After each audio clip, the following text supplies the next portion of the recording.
Hi, I'm Cheryl Kagan, very proud to be the senator for Gaithersburg and Rockville. Welcome to this week's edition of Kibbitzing with Kagan, brief conversations with people I find fascinating. Today's really special guest is my District 17 colleague, the senior delegate from District 17, Delegate Julie Palakovich Carr.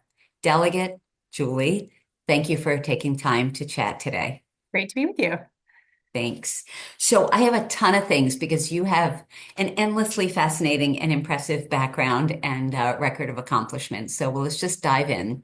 So you're from Pennsylvania. You got your undergraduate degree at Boston University and then your master's in at Minnesota, both in biology. Tell us about your childhood. What led you to want to focus on sciences? Yeah, well, I grew up in a part of Pennsylvania where there weren't a lot of scientists, and to be honest, I was interested in science, and I thought, that means I have to be a doctor because that was literally the only role models that I saw. But my parents both worked for the state of Pennsylvania as public servants. My mom in education, and my dad in corrections. So I think ultimately how I got into politics, I saw their lifetime of service, but. In terms of science, it was one of those things you go away to college and you realize there's a much broader world out there. And I realized, you can do all kinds of things with a biology degree. And that's what got me going. So, women are not so often encouraged to go into STEM, science, technology, engineering, and math, or STEAM when you add the A for arts. Were you aware of ever being discouraged? I wouldn't say that I was. Yeah, didn't feel that pressure again. Especially when I was still in high school and was thinking about going into medicine, that seemed like I think people could understand that. But thankfully, once I was in more urban areas, getting my education, there were a lot of good role models. Yes, good. So let's jump forward to you working for U.S. Senator Maria Cantwell from Washington State, just a dynamo. How did you get to that, and did that help inspire your journey in public service? It definitely did. Senator Cantwell is an amazing, amazing elected official and does such amazing things for the people of Washington State and really for our whole country. So it was very inspiring working for her. I actually was placed in her office as a science fellow through the Knaus Fellowship that's sponsored by the National Oceanic and Atmospheric Administration, NOAA. So I was one of 10 recent graduate students with backgrounds related to basically water sciences or marine biology who were placed in congressional offices that year. And it was just an amazing experience. And that's what really got me hooked on wanting to spend the rest of my life doing policy. Well, we are lucky for that. So you ran for the Rockville City Council. People had doubts because you were young at the time, and you ultimately became the youngest woman ever elected to the city council at 29. What made you want to start locally, and what was gratifying to you about serving on the Rockville City Council?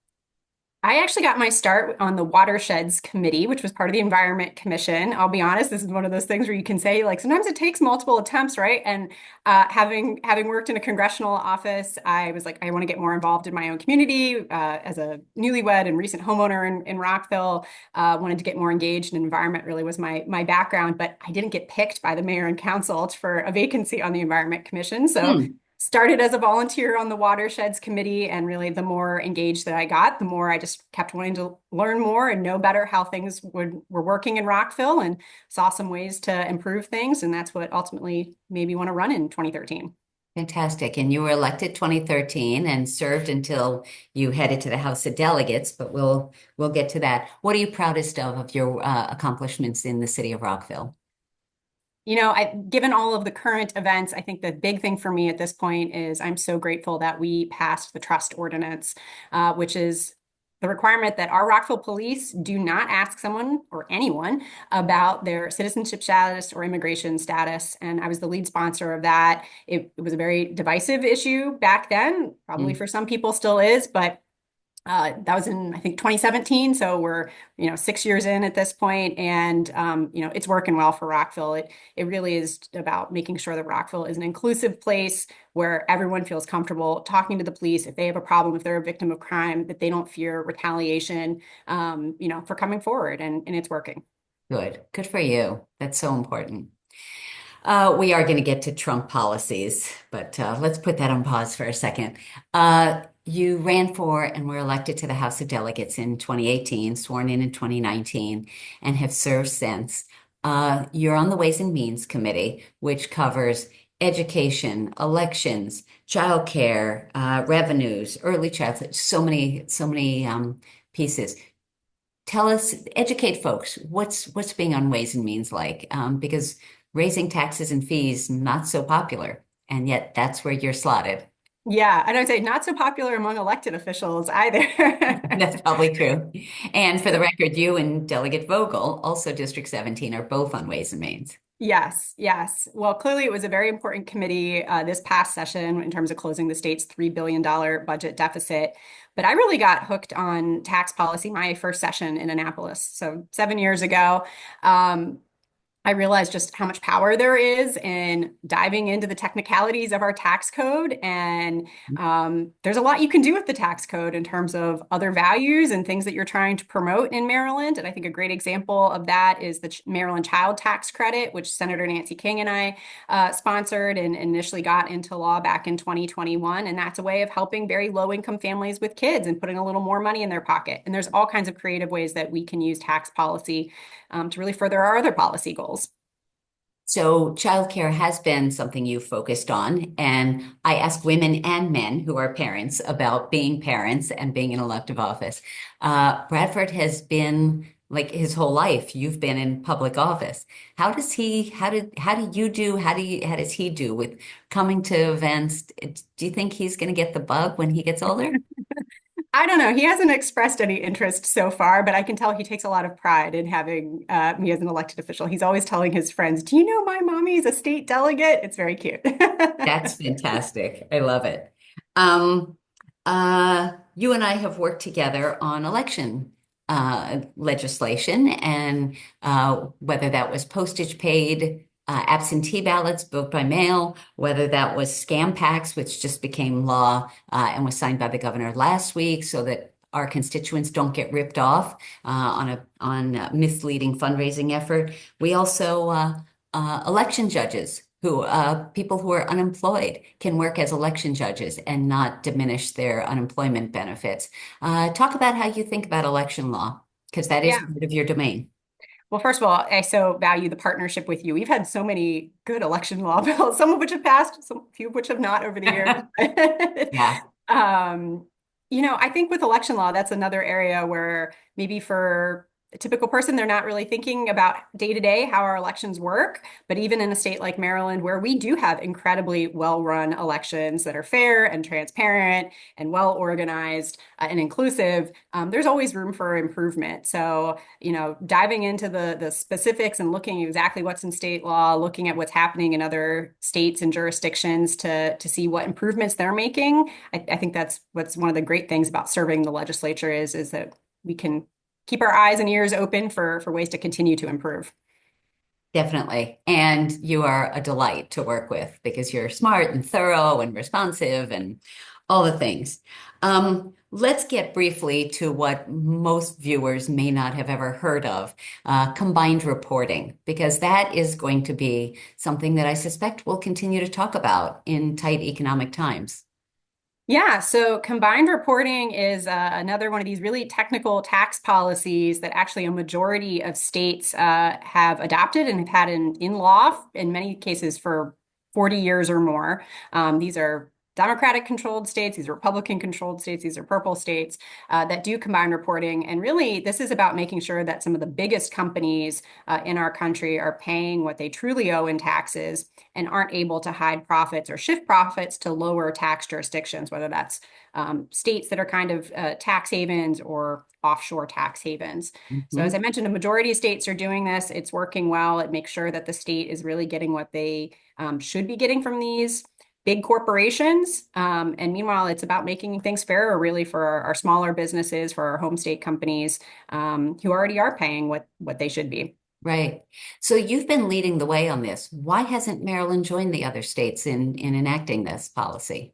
Yeah, it's been a long conversation, predates my time in the legislature, and I'll give credit to all of the people who've been fighting this fight before I got here.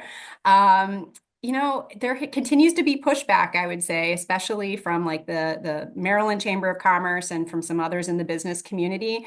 But I would really say especially for business owners, if you are a small business, if you are not organized as a corporation, if you only do business in Maryland, or you don't have subsidiaries, even if you are a corporation, like nothing changes for you under this. You're already paying your full freight in terms of taxes. This is Right. really about the big mega players.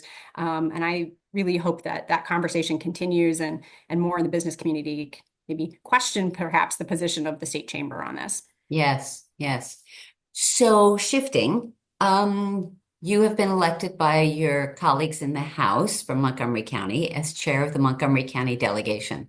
When I was in the House for 8 years, that was always a thankless task. Talk about why you wanted the job and sought it. What's the biggest challenge and what's fun about it? Yeah, it actually, I would say, has not been as bad as I thought maybe it would be. Your perception's not wrong. It's not a position that most people seek out, and I would put myself in that camp as well.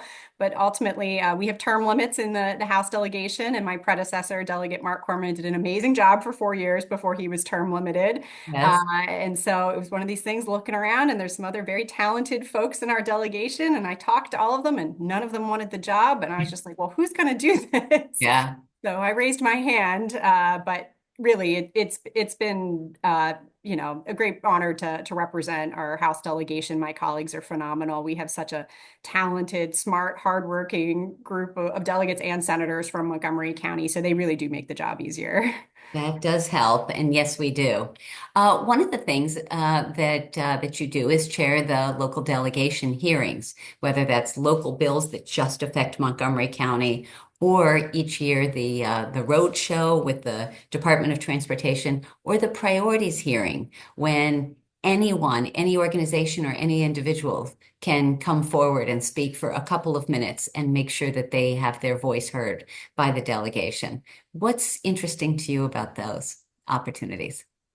I'd say, especially with our priorities hearing, you just never know what people are going to come in to speak about. And from year to year, it varies a lot. I mean, there's certain subjects, education, transportation, elections that we tend to hear from residents and stakeholders about, but it just varies from year to year. And it's really that chance to hear what's, the pulse of the community, to hear what's on residents and stakeholders' minds, and to make sure that we're being responsive as a state delegation. Yep, yep. So when I was first elected to the House back a million years ago, I was a single woman with a mortgage. And one of the ways that I paid my bills was working as a substitute teacher. So I love that you are a substitute teacher. Tell me how you decided that that worked for your schedule and finances and all that. And where do you teach? What do you teach? And how do you like it? I started subbing for MCPS about 2 years ago. Really, my motivator was serving on the Ways and Means Committee because we do have jurisdiction over education, pre-K through 12, as well as childcare. And I realized we were down to just one member on the committee who had experience in schools at that point, Delegate Eric Ebersol, who's a retired math teacher from Howard County. And I thought, well, this really is doing, I think, a disservice, and we need more people who have had at least some perspective. And thinking back to graduate school, I always really liked teaching. That was my favorite part of graduate school, was being a teaching assistant. Uh-huh. So signed up to do this, and I do mostly science or social studies at the high school level, at the high schools that are in Rockville and Gaithersburg.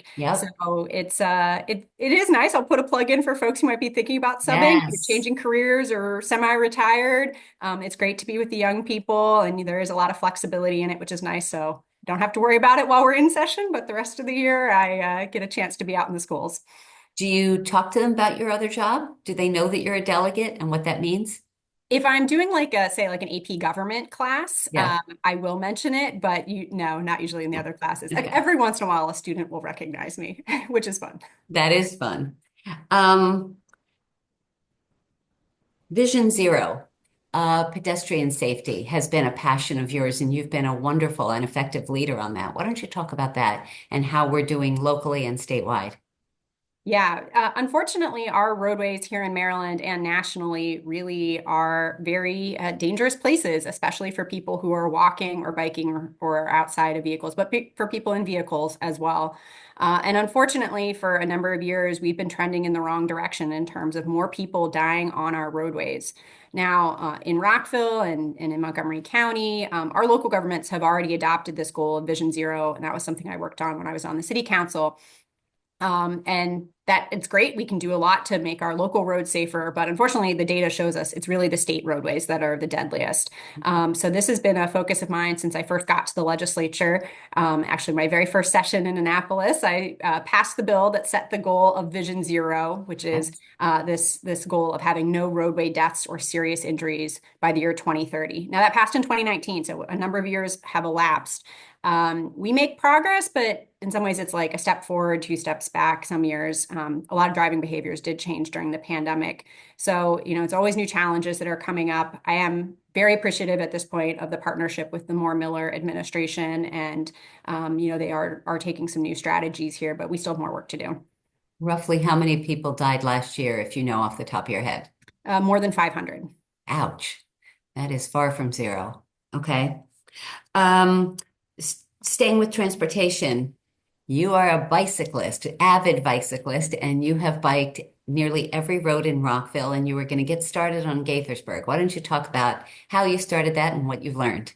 Yes, I was very much inspired by former Rockville City Council member Mark Krishela, who I don't even know how many times he's done it at this point. I think when I started, he was on his third or fourth go round of biking every street in Rockville. And I realized, oh, it's a good way to stay motivated to go out. So I had a Yeah. paper map and I was keeping track. And I don't remember at this point how long it took me to do, maybe a couple of years or a year and a half to get through all the streets in Rockville. And then last year I was thinking, oh, I should do the same thing in Gaithersburg. I'll be honest, I've not made as much progress because Hmm. bicycle connections between Rockville and Gaithersburg are not very good. So Hmm. kind of constrains the routes if I'm going to just pedal off from my house and get up there, but hoping to still do that someday. Well, speaking about keeping our pedestrians and bicyclists safe, and our quality of life, let's talk about noise cameras, which you've been really effective at talking about and in trying to enforce. People who need to check and see whether their mufflers are working, so obnoxious. Tell us what you've done about it. Yeah, definitely. This is an issue I feel like we heard from so many residents about, especially once the pandemic started and people were at home more, but these excessively noisy cars, where in most cases the people have made the decision to illegally modify their muffler Yeah. or their engine and it exceeds the sound limits for the state. And so, after a few years of people reaching out and we kept trying to do research to see what could we do and kept coming up against kind of dead ends and couldn't crack the nut, frankly. From the policy perspective, we heard about a pilot program in New York City where they were using technology, these sound cameras, these noise cameras from a British vendor, and we're testing them around the city and we're having a lot of success with it. Basically, the cameras are triggered by not just very loud noises, but they're trained specifically to pick up noises of cars, so the engines or the exhausts that are excessively loud. And then otherwise it works like a speed camera or a red light camera in terms of snapping a photo of the license plate, recording a video, the sound, etc. And worked over a couple of years to get that bill passed. And Yep. last year, it did get signed into law to allow Montgomery County and Prince George's County to start a pilot program. And our county council worked very quickly to get their ordinance passed this last year. And I think the new cameras are going to start being deployed in the next few months, is my hope. Fingers crossed. They're still kind of going through the procurement process Okay. to pick a vendor and all of that. But, very hopeful that we'll get a camera in District 17 this year. And in general, the police are on board, or They is this are, kind of yes, because annoying? they Okay. don't want to have to do, pulling people over to enforce this. They don't carry sound meters for the most part in their Right. patrol cars, so they don't have a way to enforce the state law otherwise. Right. Before we wrap up on transportation, one of the ways I describe our district is up the red line on Metro or up 270 or up 355 Rockville Pike. We are the hub of the county. The Transit Caucus, you are a leader on that and have been chosen over and over. Talk about the Transit Caucus, what it does, and what you're doing on Metro, Mark, Amtrak, anything on transit. Yeah, the Transit Caucus is a bicameral, so both House and Senate, and bipartisan caucus. We must be one of the largest in the legislature. I think we have 90 some members at this point, but it seems to grow every few months. And really, our guiding light and principle has been around advocating for, the sustainable investments in our state's transit systems. So whether that is metro or locally operated buses, like our county's ride-on buses, like the commuter buses that serve across the state or light rail, et cetera, up in Baltimore City. We know there's a lot of needs that serve, and these systems serve a lot of people across the state. So we, jointly advocate on behalf of funding for those systems. Another big piece for the Transit Caucus has been around safety as well. And we've talked about Vision Zero, but just making sure that people who are trying to get to a transit station have viable and safe ways to get there. Yes. A few more questions here. What can the Senate learn from the House, and what can the House learn from the Senate? Um, well, and it is true because I mean, but our viewers may not know just like how different the two chambers are in Really terms of different. the culture and the perception and just the collective makeup of the bodies. Um, and probably some of this is mirrored at the federal level, but I would say like the House of Delegates sometimes just acts a little bit quicker on things. Hmm. Um, and the Senate sometimes is a little more deliberative, and recognizing that is kind of the constitutional Hmm. structure of things. And maybe the balance always isn't exactly right in each chamber. But I feel like there is always some frustration of each session of why didn't this bill pass in this Right. chamber, but when the other one did it, and vice versa. And Right. yeah. Okay. Um, Victory Guide. You and your wonderful husband, Eric, created that. Is it still functioning or not so much? Why don't you describe what that did and a little bit of how you campaign and what you like about campaigning or Yeah. dislike? So this is a technology product that came directly out of my experience firsthand of running for office, all the way back to my first election in 2013. Back then, as a municipal candidate running for a nonpartisan office, there was not really options on the table of how you could organize your data and figure out like what doors to go knock on, besides just getting like the voter file of all the registered voters from the city of Rockville, which they do provide for free to, Yes.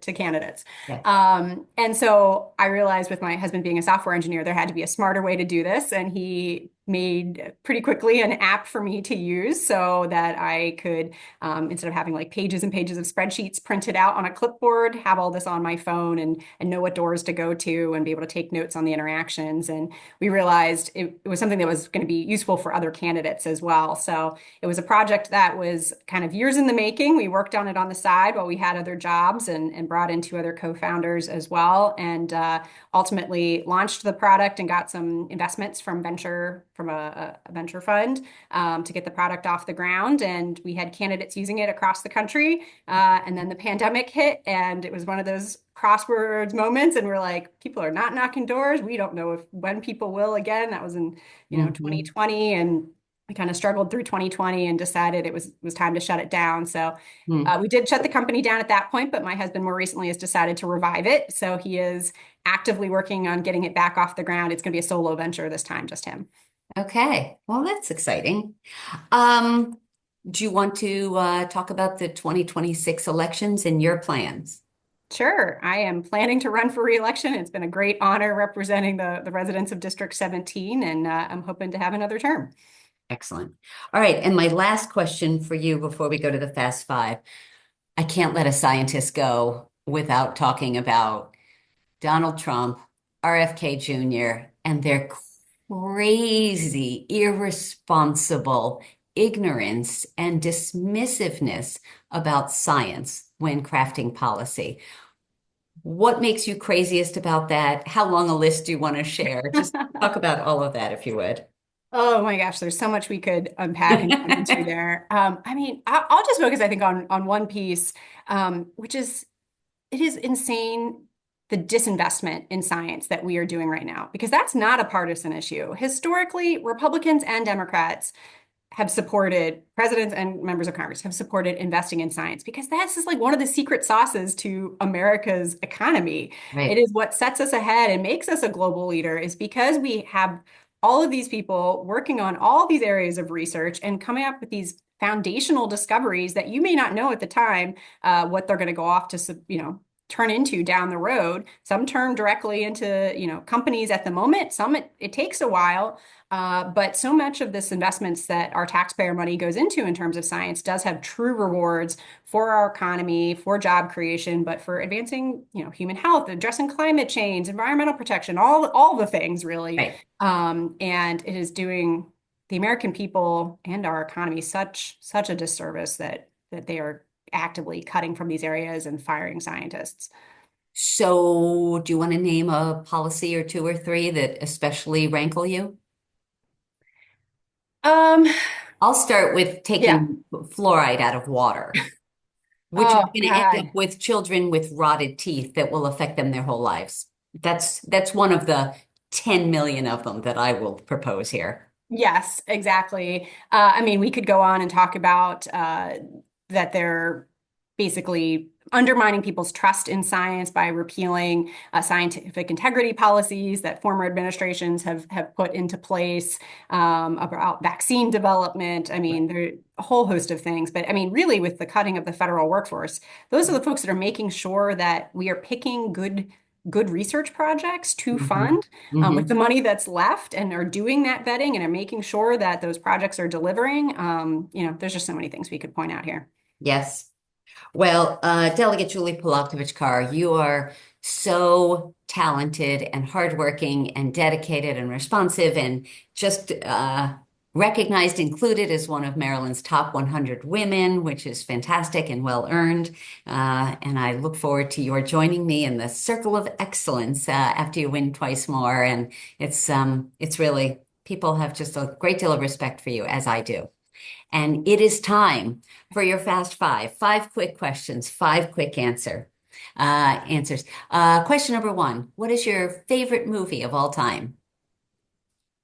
Pride and Prejudice. Okay. Question two, what is the best advice a professor or mentor has ever given you? I think just to like be confident and to try things and not to be afraid to fail. Super. Question number three, if you could travel anywhere in the world and money and time were no object, where would you choose? To go back to Scotland for a third time. Nice, nice. Question number four, what is your favorite family tradition? Making cookies during the holidays with my son. We have my mom's cutout cookie recipe that we love to make. That's fabulous. I need to try those. I think that would just be irresponsible for me not to try them. Um, Question five, Delegate Julie Palakovich Carr, what is your hidden secret superpower? What is a skill or talent you have, something you're really good at that most folks can't do? I don't know if it's hidden, but being very organized and a little bit of a workaholic and just putting the effort in until stuff gets done. Love it. All right. Well, thank you for all you do. Thanks for being a wonderful partner and working together, representing the residents of Gaithersburg and Rockville is always a joy. So thanks for taking the time to kibitz today. Of course, and it's a pleasure serving with you, Cheryl. Thank you. Take care. See you soon.